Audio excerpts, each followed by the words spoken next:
आज म तपाईँले देखाउनेवाला छु सन्डे यानी छुट्टीको दिन कसो जाने गर्छ हाम्रो गोवामा। सो आज मेरो बिहानको 6 बजे उठेर लागिहाल्छ मार्केटको लागि र म साँच्चै भनौँ भने गोवादेखि म फर्स्ट टाइम यदि बिहान उठेर छु आज मैले फर्स्ट टाइम थाहा लाग्ने गर्यो कि गोवामा यसरी कुरो लाग्ने गर्छ भनेर। र सिरियसली भनौँ भने अहिलेसम्म मेरो निन्द्रा प्रपर खुलेको छैन। हामीले आज यति बिहान बिहान आनेको कारण चाहिँ यो छ कि यो ठाउँमा एभ्री सन्डेको बिहान बिहान लाग्ने गर्छ यो लोकल चोर बजार।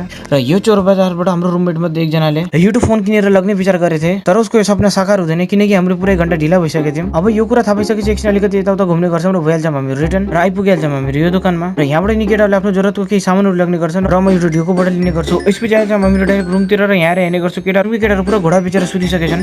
सो यसपछि लिनुको रुममा छोडेर आइहाल्छु म बाल्कनीतिर। बाल्कनीमा आएर एकछिन युट्युब भिडियो एडिट गर्ने गर्छु र लागिहाल्छु सत्तिर, किनकि हिजो मैले यहाँ कपडा धोएर सुकाउने गरेको थिएँ र सोचेको थिएँ कि अहिलेसम्म सुकिसक्यो होला नि, तर मेरो यो सोच गलत थियो किनकि यिनी कपडा त अहिलेसम्म पनि सुकेको छैनन्। त्यसपछि सुकेका दुईटा कपडा र चिङ्कीले लिएर आने गर्छु डाइरेक्ट रुमतिर। अब मैले यो कुरा त थाहा छ कि आज हाम्रो छुट्टी छ, तर यही कुरा पेटले कसले सम्झाओस्। यानी कि यसपछि हामी दिउँसोको 2 बजीतिर लागिहाल्छौँ लन्च गर्नको लागि।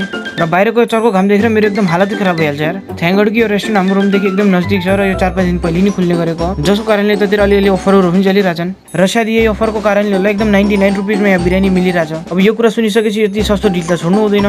सो यसपछि हामी एउटा घन्टा स्लाइस एक घन्टा बिरयानी मगाउने गर्छौँ र वेट गर्न लागिहाल्छौँ बिरयानी आउनेको। र बिरयानी खाँदा हामीले यो दाई देखा पर्ने गर्छ। यो दाई पनि रुकुम शीतल पोखरीको हो गरे। त्यसपछि बिरयानी खाइसकेपछि आएछ हाम्रो यो दोकानतिर, किनकि यो दोकानदेखि ल्याइदिनु भएको अङ्कलले आफ्नो लागि एउटा टनिकको बोतल जसले लिएर आएछ हाम्रो डाइरेक्ट रुमतिर।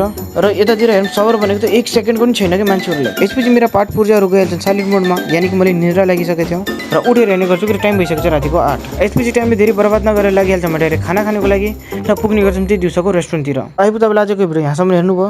यदि भिडियो अलिकति मन पर्यो भने भिडियोले गर्नु लाइक र च्यानल गर्नु सब्सक्राइब, किनकि तपाईँको एउटा लाइक र एउटा सब्सक्राइबले मलाई धेरै मोटिभेसन मिल्ने गर्छ। सो यदि तपाईँले यो भिडियो हेर्नु भएको छैन भने तल गएर हेरिहाल्नुहोस्।